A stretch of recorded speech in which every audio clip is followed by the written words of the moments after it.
Cajun. Yes, sir. Styling on them. Y'all know what it is. Man, what an amazing night of fights we just had. Cajun Style Podcast, of course. I'm Knebby. We haven't heard this in a minute, man. We just been getting straight to it. I'm joined by my guy. It's your boy. It's your boy, right with Doc. Eric Andrews, now you got me on video saying you got to get a win if you want to get your name back. Got to get a win. That also means he knows what you look like. He might just come take the name regardless. Hey, bro, you sure you want to be your boy? You sure you want that name? I might not be in his weight class, so maybe we could make this like some hood stuff where I could be like little your boy, or mini your boy, baby your boy, little your boy. Right? Oh my goodness. Oh man. But what a good night of fights, especially for Fight Night. A good card, man. From start to finish. We had a few blunders in there. No, not even a few blunders. We had one fight I didn't care to see, but it is what it is. It was there. Good card though overall. Overall, a very good card. Entertaining. And man, we actually we hit a 3 fight. You hit a 3 fight. Hey man, it was a team effort. A team effort. True. You supported my 3 fights, so we hit that one together. I can't give you none of the winnings, but we did hit the 3 fights. So, man, it was almost a guarantee. Just to revisit that 3 fight that we had up, it was Yusuf Zalal, Nasrat Haqparast, and Kevin Holland. All of them were somewhat heavy favorites. They got it done pretty much like a heavy favorite would have. Yeah, facts. Yeah. Almost hit them other ones. We had some fights. I was just about to say, how close? You was only like 1 off on your 6. Right? Am I right? I'm right? Right. Yeah. No, I missed 2. I had Stoliarenko and Star Poli. The people with the S's in the long names were the ones who messed me up. I'm staying away from letter S this week. No letter S. Oh, man. Name start with S. I'm not picking. So Noted. No, yeah. Oh, yeah. See, your name start with S. Any S in your name, first name, last name. This can't be. Start with an S and end with a vowel. You out of here. Exactly. But yeah, just kicking that card off. They started it with Irwin Rivera versus Ali Al-Quaisi. I think they said his name differently during the fight, but anyway, I'll call it Al-Quaisi. That fight ended in a split decision. We was split on our choice of that fight, and it played out as such in the ring. Yeah, it was a tough fight, close call. Right. It was basically exactly what we both expected. Al-Quaisi heavy with the grappling. Rivera was, it took him some time to pretty much gauge his distance and what distance he can strike from without actually having to, get clinched up with every single time. Right. Because in that first round, Al-Quaisi was going for the takedown every time, bruh. He initiated a clinch he ended up with 2 takedowns in the first round. He tried to take down earlier in the first round and ended up getting swept. Rivera ended up on top, but Al-Quaisi got straight up. So just from that alone, you can almost see like Rivera was about to be like, yeah, no, I'm not trying to do any of this grappling stuff. Because when I did get you down, it wasn't able to keep you there, not even close. It was a good back and forth in that fight. Yeah, the last 2 rounds though, Rivera started getting busy. Good back and forth. Ended up being a split decision because I also thought Al-Quaisi might have won it. Thought he might have had it simply for my parlay. I was like, I need the 12 fight to stay alive. I need my picks to stay alive. And it didn't happen. But it was a split decision, so I wasn't too disappointed in my pick. The guy I thought was going to get it had a chance at the end of the day. So I was fine with that, man. Can't be too mad. Can't be too upset with that one. They moved us right along into a fight that we both picked. Guy came in with super high odds in the Yusuf Zalal versus Peter Barrett. And Zalal dominated that fight from start to finish. And what do you see next happening for Zalal? Man, they still a challenge, or take him slow still. Take him a little bit slow. Man, we were talking about this going into the fight, and like I said going into it, maybe it would be time. Like he's good. He's clearly has the skill set to say he could fight anybody, but I just don't know that he has the power to necessarily like overwhelm these guys. That even if his skill set says he should be able to beat them, if you don't have the power to finish him with what your skill set even is, you know, what you're best at. I mean, we just saw it, bro. That spin kick went viral on YouTube. I mean, on UFC Instagram and Twitter. And that was basically the first strike of the fight. And that fight ended up going a whole 15 minutes. And to be honest, I'm not even going to lie and say that Zalal was looking like the fresher guy in the fight. So that should tell you something. Like, Barrett was coming with it the whole time. I mean, it was 30-26 on 2 cards. But at the same time, he was pressing for it the whole time. It was almost a Sean Woodson and Juicy J situation where it's like, you got all those cute little techniques off, but it's like, okay, if you can't put me away. But the thing about it was Barrett just didn't have nothing for him anyway. So, right. Like anybody a little bit above that. I wasn't in trouble at all in that fight. I wouldn't say he was trying his hardest to put him away. Towards that, he almost looked in the third round. He was coasting, not doing anything too risky. But see, we might have looked at the third round a little bit differently. I don't want to say that he was coasting. It was a little more of a gas tank thing. And see, that's the thing. It's like, I can't say that I want you to rush any faster than you're already going when you literally put it on this guy for 10 minutes. And after that 10-minute butt whooping, the guy is like, hey man, I got more energy than you now, so you hit me with all your best shots. I'm still coming forward. And Zalal was like, yeah, let me take you down. He won a gas round. I'll take he did. He won it with takedowns though. He won it with takedowns though, and that's what I'm saying. Like, if anybody slightly better than Peter Barrett might have taken that takedown and said, you know, let me just go ahead and sub you now or something. Like, you, no rush. That's all I'm gonna say. No rush. Okay, no rush. I wouldn't rush him. A guy who possibly is about to be rushed, had a long layoff, came back, got a sub win. Gavin Tucker over Justin James. Oh my goodness! I think Tucker's going to want to get rushed, man. He wants to get back. His record says such, and his fight style also says such. That was an exciting fight. I was hyped after that one. Had some adversity in that first round. Ooh. I was a little bit disappointed after that fight. There was the end of my full fight, my full card parlay. Full card die. You know, got two. Full card die right there. Hey. Man, James, he is basically who we thought he was coming off of that Frank Camacho fight. And that is a guy who, he basically swings like Derek Lewis. Like to compare it to somebody else on this card, he basically swings for the fences like Derek Lewis, bro. Like, by the second and third round, he was clearly all arms in those punches. It was no more, no more. Almost put him out. Yeah, he looked done after that. After Tucker almost secured that triangle on him, that arm triangle. True. And I don't think he had enough time to recover after damn near suffocating or getting his lights put out. So, and it's one of those things where when you're a guy who basically is all headhunting and don't really throw too many kicks, it's tough to keep that energy, keep that same energy, as the kids like to say. It's tough to keep that same energy for 15 full minutes, man. And he gassed out. And clearly, he almost got 10-8'd in that second round. So I had the first round pretty close, almost even to 10-10. Right.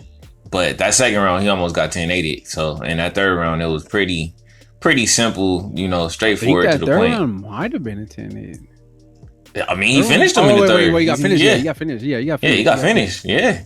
It was that third round was basically like the Aldo versus Peter Yan last round. Like, hey, bro, clearly y'all could have finished this in the round before, because you see what happened when this guy come out for the third. Like, it's one hitter and it's over. Like, and I mean, Tucker, he came out swinging in that third round, but like I said, it was all arms. Like, if all you got is arms, he was done. He was done for.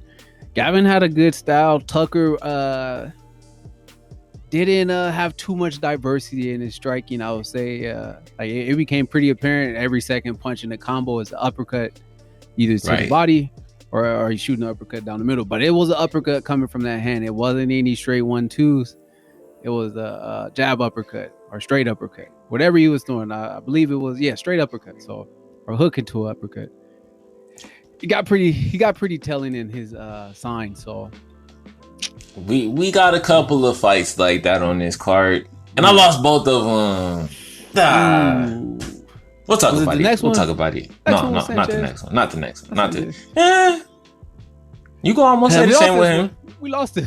He went to the well a little bit 2 times with a naked.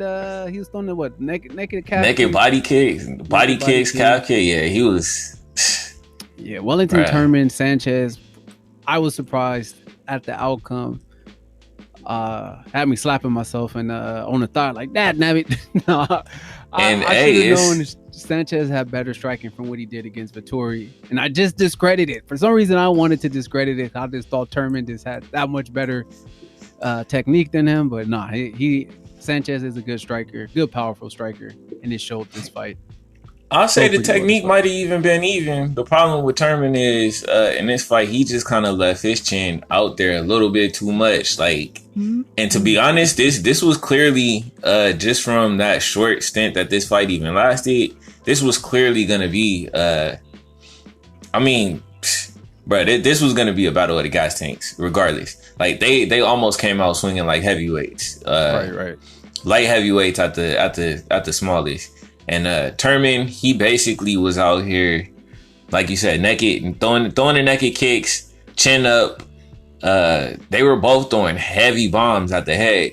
The CompuBox numbers or whatever you want to call it, the stats that they put out there. They were saying that Sanchez landed close to 2-1. I didn't necessarily see that, but then I mean, once the fight ended, it was like, well, maybe he did land twice as many as you, because it looked like y'all were, pretty much hitting each other about even, and you just went out faster. So naked body kicks and leaving your chin up, that's clearly not a good thing. Clearly. And at that point in the card, we already had 2 performance bonuses locked up. Sanchez, my guy Gavin Tucker. It's only 2 left. They stole the show with those 2 fights, man. That was 2 good performances. Man, I thought I had the Sanchez Turman fight right. Better luck next time. But the fight we had right, and it proved as such, was that Nasrat Haqparast fight against Alex Munoz. Outside of that early takedown, Nasrat dominated the fight with his boxing. That is basically what you can say about it. His stand-up is great. Wish he had more kicks. If he wants to progress and get further along in terms of moving up, he's going to have to add a few kicks. He doesn't have to be kick heavy, but man, he doesn't throw not a single one. Not a single one. And see, this is pretty similar to what we just were talking about with the James fight, and where Nasrat was heavy on the combos. It was a lot of straight into uppercuts, but his combos was not just 2 punches, bro. He was letting off, especially by the time that second and third round came, he was letting off everything. Like, those combos started getting 3, 4. I mean, and like you said, it was all punch. Like, it's no kick involved in his combo, so this is all punches. And whereas in the James fight, he was throwing those combos just to throw them and try to be aggressive and headhunt. Nasrat was throwing that straight to keep the distance, throwing that uppercut because off of the straight, Munoz he kept trying to shoot the takedown. He almost got his clock clean multiple times with that uppercut. And yeah, bro, that boxing is ridiculous. Bro. They said that was only the first time he got taken down. I want to say in the UFC in the first round, and he stuffed the rest of them. He stuffed the rest of them. That was an unexpected takedown. Hey, old boy shot across the ring for that takedown. He probably wasn't expecting that. But yeah, that was a good fight. Super good action. One-sided for sure. One-sided, but hey, Newells was making his UFC debut against a guy who's just been knocking people out. And only lost to tough competition. Lost to Drew Dober. And so, yeah, but I think moving along, my guy Nasty Nasrat's got to get some leg kicks. He can be something special if he has those leg kicks. I was just thinking, like, what is he going to do when somebody's kicking him? Because Munoz had no way of getting in because he just didn't have the any type of advantage in the striking department. And he was getting picked apart. Yeah, he was getting picked. So he was almost throwing naked takedown attempts. Right. He was trying. He kept trying. It could have got nasty if Nasrat had like even like a knee or something. Like, cause I mean that takedown was coming from super far distance. By the end of that fight, he knew like, hey, I'm getting pieced up standing up. Let me shoot at every time. Like, shoot the shot. Yeah, got to. And then we capped 30-27. I low-key thought one of those rounds was it 10-8, but yeah, they gave him 30-27. Yeah. Possible 10. I think that last round, that third round, he was just Yeah. Might have had saying a lot of stuff. But we end the prelims with the Dirty Bird still in the show, getting the upset. We both thought Star Poli was gonna get this done. He looked you got the Holland fight. Oh man, I forgot. I totally forgot. He ain't even on my list of notes. That dominant. That dominant. And he got a bonus. Yeah, Holland. He got a bonus. He got a bonus. Got the nice win over Buckley. A fight that looked like Bucko. Oh man, looked like he might have would have had his work cut out for him at the beginning of that fight. It looked like Buckley was going to be just too powerful. And, I tell you this, bruh. Yeah, that fight is a lot closer. That fight is a lot closer than what it ended up being. Had Buckley just not been 1 or 2 inches too short, and he just could not reach the face, bro. Like it seemed like he was hitting heavy shots to the body. I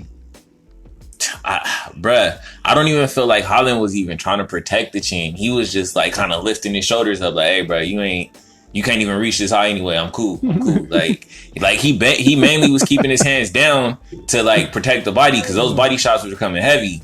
And then every time he tried to throw up top, it was like he just couldn't reach his face. Like I saw him hit back and shoulders multiple times, bro. I'm just saying, bro. You just gonna ignore the deep. Oh man, see, man, you be out here. The shoulder rolling was good, bro. The shoulder rolling was good. There's no shade to the shoulder roll. No shade to the shoulder roll. But I'm just saying, bro, when gloves are for gloves to be this small and you to not hit the face at all. That created in my head. You made it seem like he was like he was reaching, bro. He was reaching. He wasn't looking. He wasn't trying to. Oh, it wasn't that big.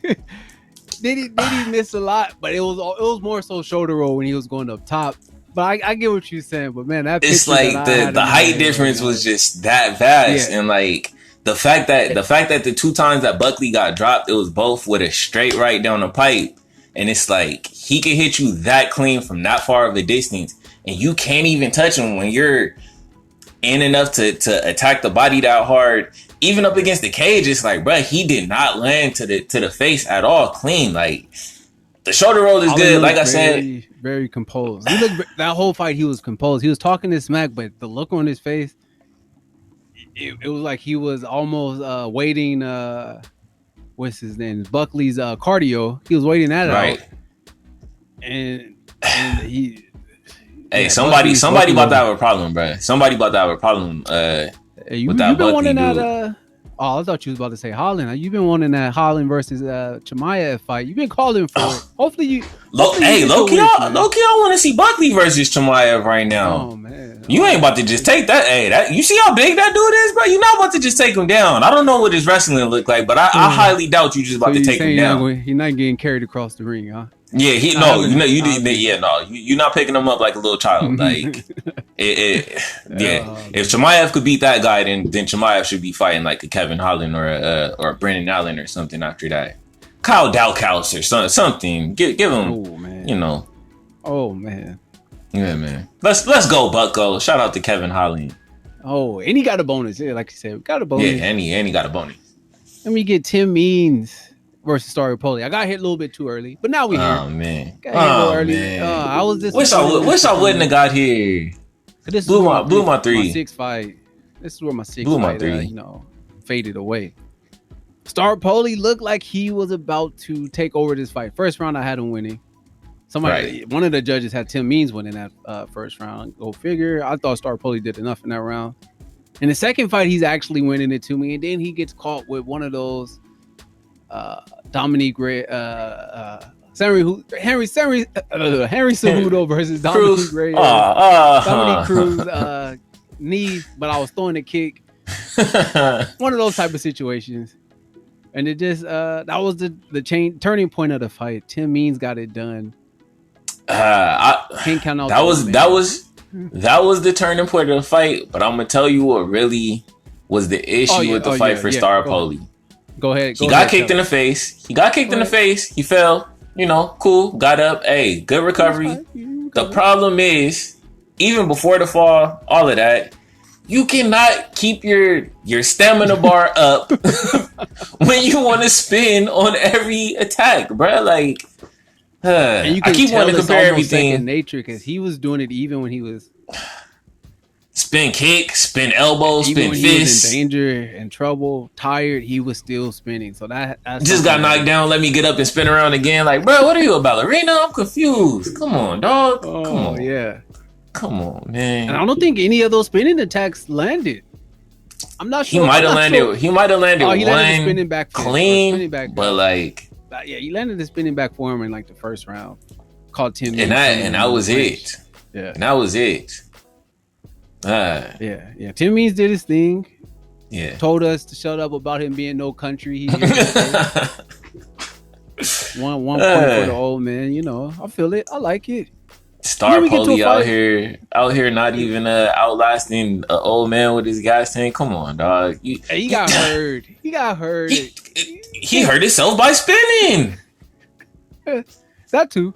And that's how they closed out the prelims. Good card. Good. That prelims in itself was action packed. Not one boring facts. Fight. Super facts. I didn't have any issue with anything on the prelims. Not that I can have an issue. They'll probably all be missed if I say I do. But we opened up the main card with a guy who actually used the spinning attack properly and ended the fight. Could have had a bonus. He played himself missing weight. Bruh, he missed the elbow, missed the spinning back fist, hit him with a forearm, still won the fight. Come on, dog. You spun 7 times. Didn't do none of that. Was it the eye pokes that pissed off Dariush, or was he getting... I think it was, right? Bruh. Yeah, he got eye poked twice. After those eye pokes. He got eye poked twice. He's like, you know what? Take this, buddy. After that eye poke, he literally ran straight across the cage, shot for the single. I want to say he took him down, got him down, and he got back up, and then next thing you know, spinning elbow or spinning forearm or whatever you want to call it, and bruh, he landed it so clean that Herb Dean even stepped in and waved it off. Like, no follow up punches needed. He could have followed up. He did do the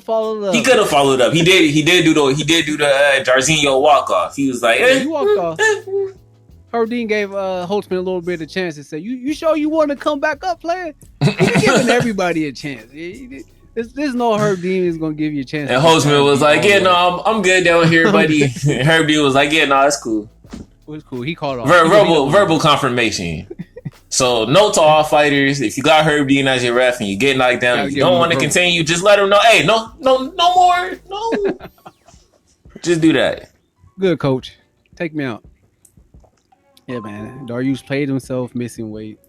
I wonder if he keeps his ranking. He probably should keep his ranking. But. He got it. He should keep the ranking. I wonder if he fights somebody above him coming off of that, because Holtzman wasn't ranked.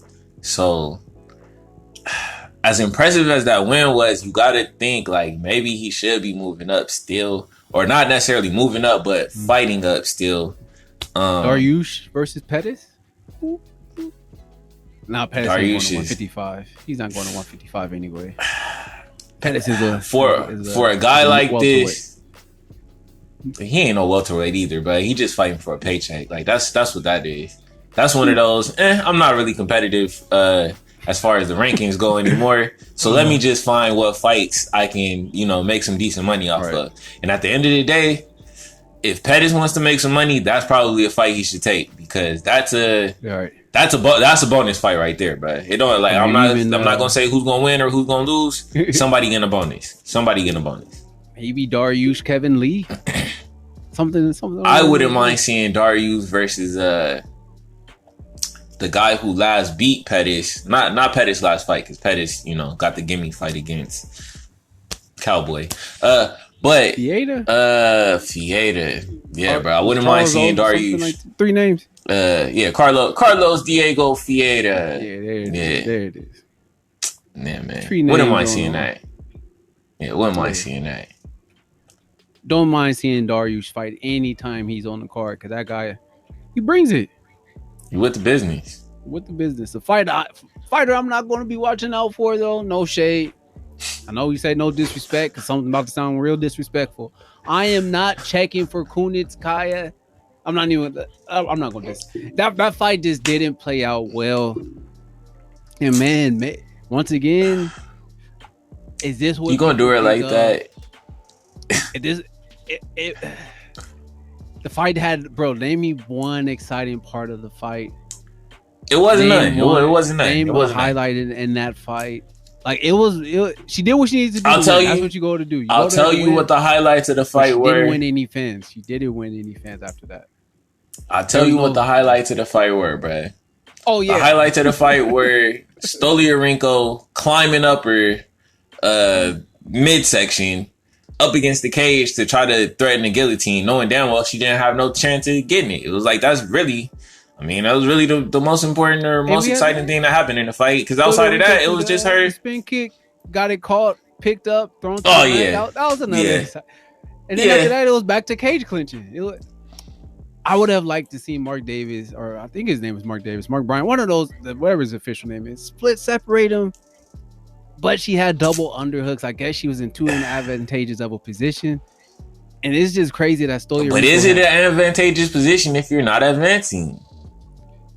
In that third round, and I'm not going to complain about the third round. I'm not going to complain about the third round, because by the third round, when Stolyarenko was really gassed, that's when you started to see Kunitskaya. Right, she was killing those knees to the body in that third round. But everything outside of that was more like pitter pat, little, just basically controlling you to make sure you don't move. Right.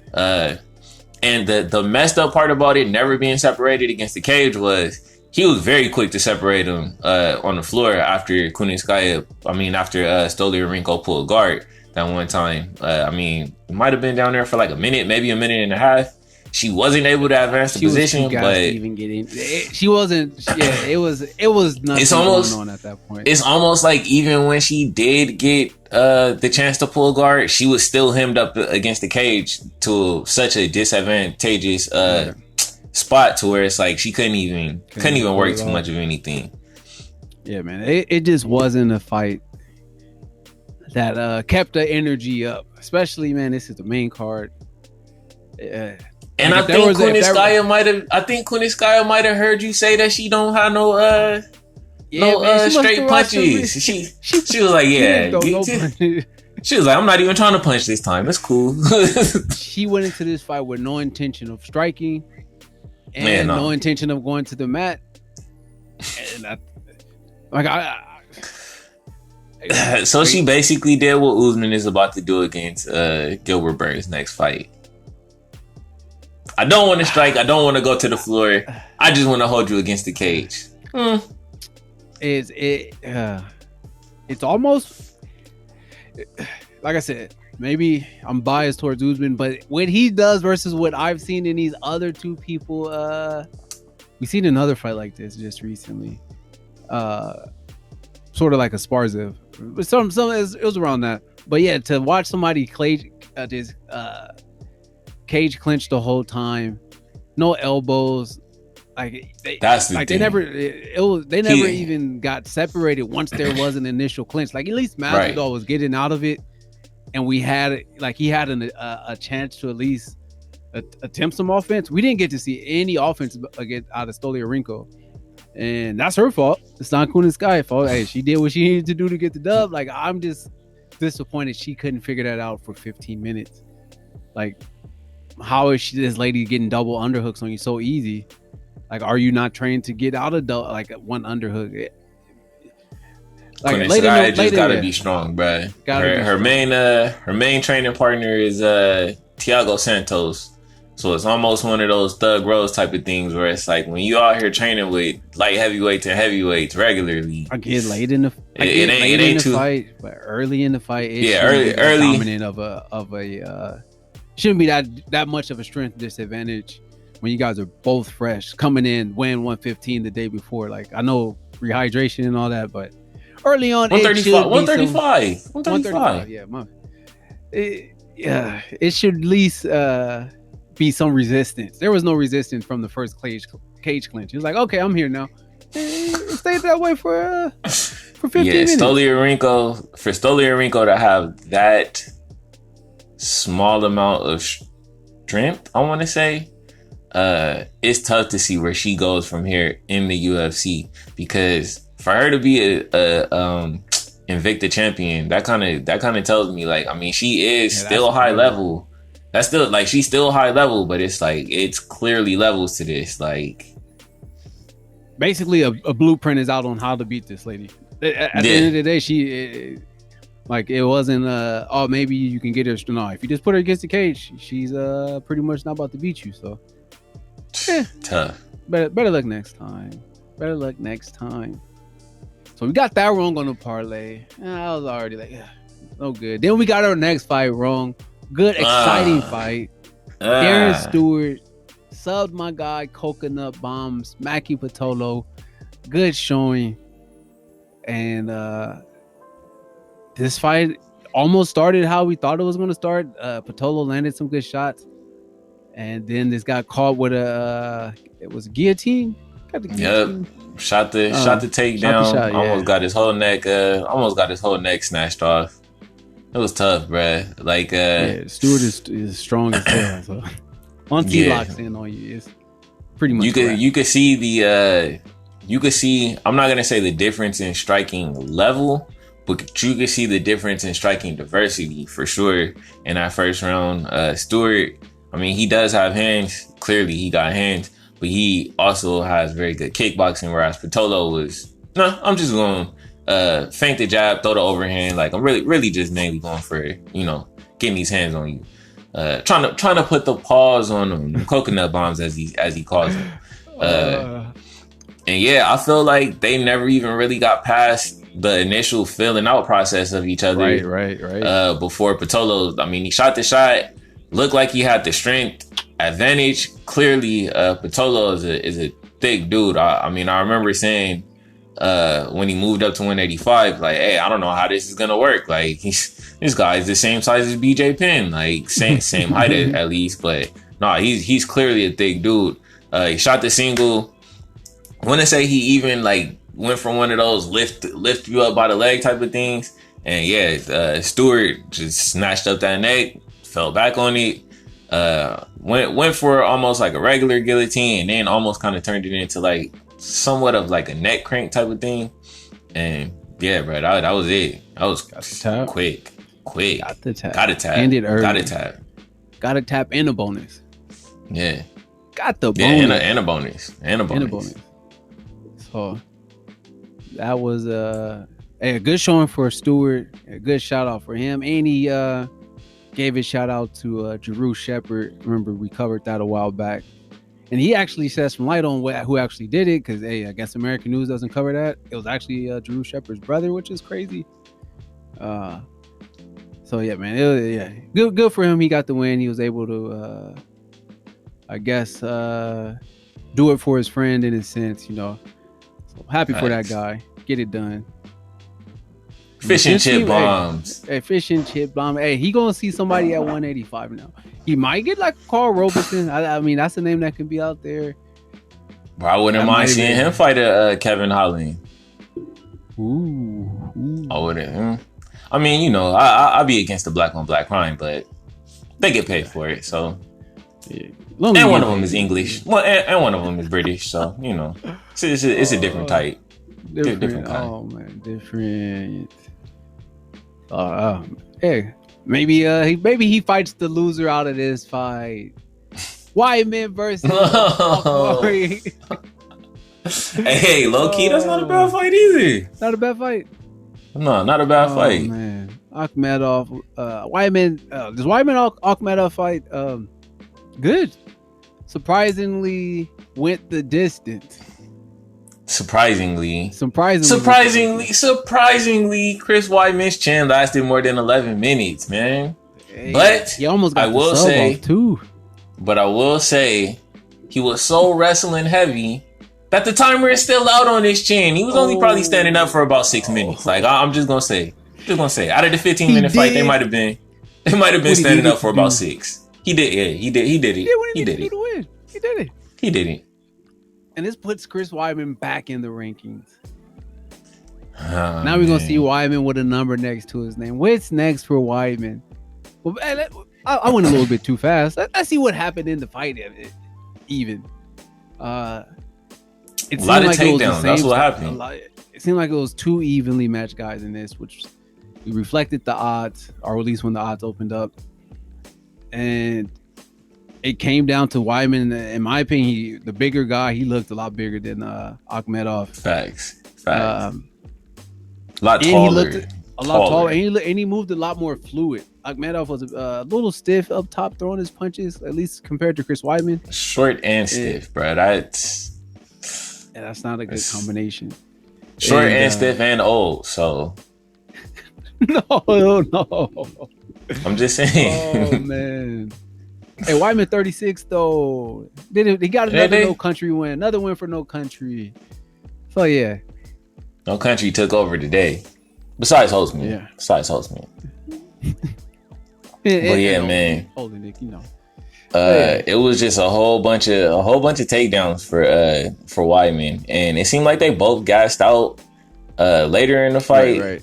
But I mean, clearly one guy gassed out more, and clearly one guy had a wrestling advantage. So even in the third round, it was pretty much all Weidman. Like Akhmedov had a good second round. I gave it to him 10-9.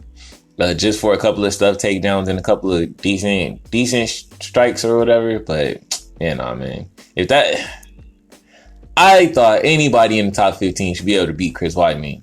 This is the only guy in the top 15. He's the only guy.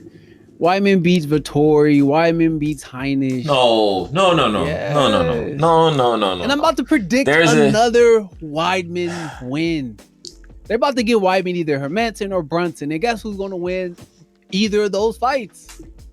No way. Yeah. No way. This is my prediction. I'm predicting no way. I'm predicting this Weidman Brunson or Weidman Hermanson. Maybe even Weidman Gastelum too. But he's fighting somebody with a decent name who's done something in recent memory for the UFC. Weidman's on this win has now started him on title contention. A path to title contention. Hey man. I'm not saying hey. I didn't say he would achieve this. But you gotta assume a guy with Weidman's history with the UFC and how highly the UFC thinks of Weidman, that they're putting him on a path to title contention. He's going to fight a highly ranked guy. He's going to win this next fight if it's Hermanson or Brunson. It's not going to be Hermanson and Brunson, and he's not beating either one of those guys. He better go fight like Brad Tavares or something, because that's the only other guy I think he could even possibly beat in the top 15. I don't know if he get to the full goal because it's a lot to get through. But Weidman is going to get. He better rub on. He better rub on the one that Aljo get when he fight Peter Yan, because that's the only way, bro. It's the only way. He is now. It's not happening no other way. Title protocol initiated. Weidman is not going to be able to do it. He's now coasting. Okay, believe it or not, hey man. This is the same energy you had when I told you Weidman was going to win this fight. You need to listen to me. That was one guy. Akhmedov, never betting on you again. Who has a similar style? Damn you, Akhmedov. Hermanson and Brunson. Both guys better. Just better. Both better. Weidman can beat both of those guys. Those are winnable fights for Weidman. No. You're lying to yourself if you think those are not winnable fights for Weidman. I don't believe it. There's no crazy kick diversity. And Weidman is just as strong. Weidman is just as good, if not better, in a lot of the departments of wrestling and grappling. So what would these guys have over him striking? And are they? Brunson is knocking his face off. Hermanson is questionable only because I've already seen that Hermanson is very wrestling heavy and not even looking to do anything else. Hold that thought. Oh man! Oh, there we go. I'm back. Continue that thought. Yeah, man. Hermanson is not necessarily looking to do much but wrestle. And just off of what I saw in that Gastelum fight, how Hermanson tried to initiate the takedown and Gastelum was like, "No, get off me. You going on the floor." I think Weidman probably has a wrestling advantage in that fight, and I don't know that Hermanson necessarily even does much striking. But I don't think Hermanson is even taking that fight just because a win over Chris Weidman probably doesn't do anything for him at this point. He thinks he's in title contention. I don't necessarily think so. We'll see. Weidman ain't. Man, he's not beating nobody else in the top 15 though. Weidman. Nobody else in the top 15. He beats Hermanson. This is hypothetically. He beats Hermanson if he gets that fight. He is now going to be ranked in the top 5 at 185. He can bypass a fight with Robert Whittaker. He can bypass a fight with Costas. You think they wouldn't try to do Weidman Izzy? Are you crazy? Oh my god. My god. You didn't hear me say he's going to win these fights, but he is now on title. He's on title watch. The UFC will not. I'm gonna watch him say he wants to be in title contention so that they can put him in another one of these fights where it's like, okay, yeah, well, let's give you the Dominic Reyes type of guy. And then I'm gonna watch him get sorry, buddy. Sorry, like I said. That guy does not exist at 185. Weidman is always going to be bigger than these guys. He's always going to be bigger. Chin gonna always be smaller than they fist. That's all I know. Akhmedov just got short arms, bro. T-Rex arms. Couldn't do it. Couldn't get it done. You heard it here first. Weidman Hermanson on the way. Oh, man. I think so. That's how you close out the co-main. Get into the main event. This fight was everything we thought. This how we went back and forth on choosing the decision. Hey, man, we think Lewis should win, but hey, Oleinik got some good grappling. We saw that in the opening round. Looked like Lewis is about to win. And then we saw Oleinik with the great grappling. Yeah, that was another one of those.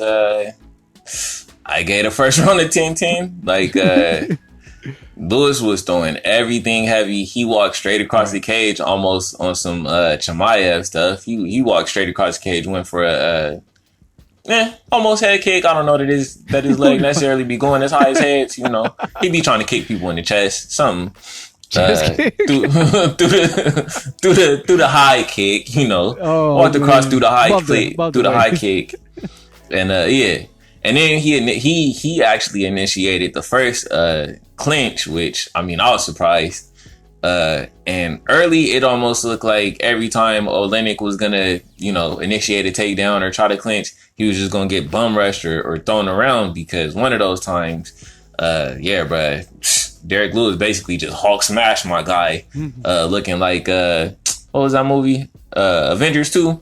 Yeah, bro. He literally just threw him across the cage, halfway across the cage. But every time that it did end up on the floor, you could clearly see that bro. Like I said in the preview, bro, if Oleinik would have came 15 years earlier and been able to cut that weight to go to 205, that guy would have been a problem for anybody, bro. At heavyweight, it's just too big of a gap between where he sits right now at 40, whatever he is. Like, so I would just imagine he ain't never been no bigger than this.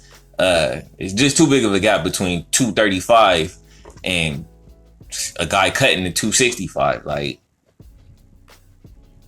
it's almost a case of he has to figure out a way with a guy like Derek Lewis how to weather the storm for like 3 rounds until he starts to get tired. Because Derek Lewis, he's just going to be too strong early. Like anybody else, he puts that bulldog choke, whatever you want to call it, on. They're tapping. Yeah, Derek Lewis, and that Derek Lewis was like, all right. And see, that's the thing. Like Derek Lewis, right back up. Derek Lewis was even in the post fight saying, I couldn't breathe, and it's like, bruh, like it almost looked like he got such a thick shoulder, thick neck that I don't even know that you're gonna be able to get that choke off on him. What human is gonna do it if this guy can't? Like, I'm just saying, like this guy got 40 something subs, dog. Oh, for it. Sub department. There you go. I saw the difference in level. Like Verdum is just more crafty with it. Oleinik shoots it. He also stronger too. Stronger. Like just a naturally bigger dude. Bigger, stronger. That too. But yeah, gotta talk about that finish though. Gotta talk about that finish, bro. The second round started, and then Derek Lewis said, "We ain't gonna do that no more. You ain't about to be, you ain't about to be putting me in no type of choke attempt, no sub attempt." And he landed a nasty flying knee. The knee to the stomach. He didn't get the knee to the head. Got the knee to the upper body. It landed somewhere up there, chest it area. Did enough damage. It touched somewhere, and once it touched, it pushed it back. That's all he was trying to do. There you go. And that finish. Was that Herb Dean on the stoppage? Yeah. It was another one. Yeah. Herb heard us. He was like, "Hey, they're not about to take my job from me. We stopping everything." That stoppage was kind of late. I feel like my guy Oleinik took about five punches too many. And I'm not laughing. See, that's the thing. I'm laughing at the stoppage. That's the thing about Derek Lewis. Like, all it takes is that one punch, and you basically out. Like, you gotta have a ref that's like, "Hey, bro, as soon as the first punch put him out, just take me off of him, because any other punches is gonna wake him back up, and you gonna think, maybe he's not out." Like, no, he was out. He just, put him to sleep, woke him back up. Yeah, put him to sleep, woke him back up. That was a good ending. A good ending to the night. To a good card. Night. To a very good card. Very, very, very good card. Hey man, didn't you bet on the Lewis? Oh yeah, I had some money on the Lewis. Bro, I put heavy money on Lewis knockout, and a little bit less money on Oleinik by the sub, because I figured they're not going 5 rounds. Like, ain't no way a 40-something-year-old, and this, I'm not. I almost used the F word, but I'm gonna just call him big. Ain't no way this 40-year-old and this big dude about to go 5 rounds. That's all I'm gonna say. That's it. And it's not like Oleinik was about to knock him out, and it's not like Lewis was gonna sub him. So wasn't gonna happen. There was money coming in either way on that one. Yeah, man. And it segues us right into a great week of UFC fights. UFC 252, DC versus Stipe, the trilogy, main card stacked, undercard. It's about to be. Undercard about to be good though. I wouldn't say it's a stack, but it's about to be good. You got Jim Miller on there. We got Herbert Burns on there. Yeah, we got some regional talent. I'm not shading the undercard. I'm just not going to say it's stacked, but the main card is stacked with some. The main card, they did it. They knew exactly what they were doing. If you're opening up with Merab Dvalishvili versus John Dodson, you got a hell of a main card. Coming up. So, and we get two. You can basically call them 2 rematches. We get the rematch with Magomed Kutilaba. Can't even think of and Ankalev. Yeah. There we go. Ankalev versus Kutilaba.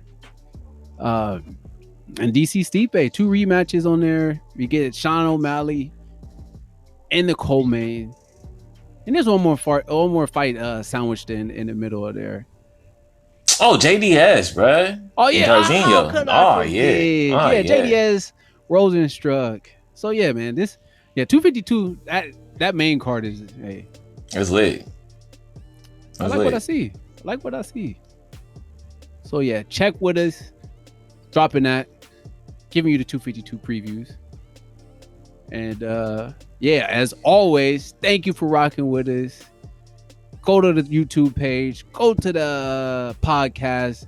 Apple is available, Apple Podcasts, all the podcast sites. Anchor, all that, Spotify. Anchor, the usual. Google, all that, Yeah. Make sure you like, subscribe. Well, don't make sure you do it. If you like what you hear, you like what you see, like, subscribe. Let us know you did. Hit us up, comment, do all that good stuff. You can find us on Facebook, Twitter, Instagram. And clearly YouTube. Clearly. And subscribe. Or also on our website, cajunstout.com. Hey, find out about us. We all over there. We all over the place. So subscribe. It's going to be somewhere, over here, over there. Comment down there. Subscribe. You can also subscribe down there too. Comment down there, subscribe down there. All that good stuff. All that in a bag of chips. Hey, put the notification bell, all that stuff. Yeah. Oh yeah, hit the tings, bells, whistles. Get that notified when we drop something. So yeah, it's your guy Knebby. And it's your boy, little boy. It's your little boy. Little your boy. Little your boy. Little your boy. Right with Doc, man. Right with Doc. Yes, sir. And it's Cajun style. Yee. Yeah. Oh no, that would have stopped the call.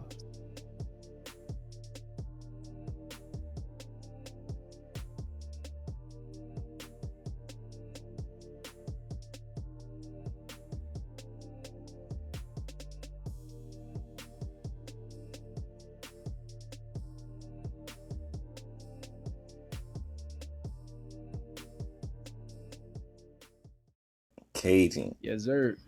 Styling on them. Y'all know what it is.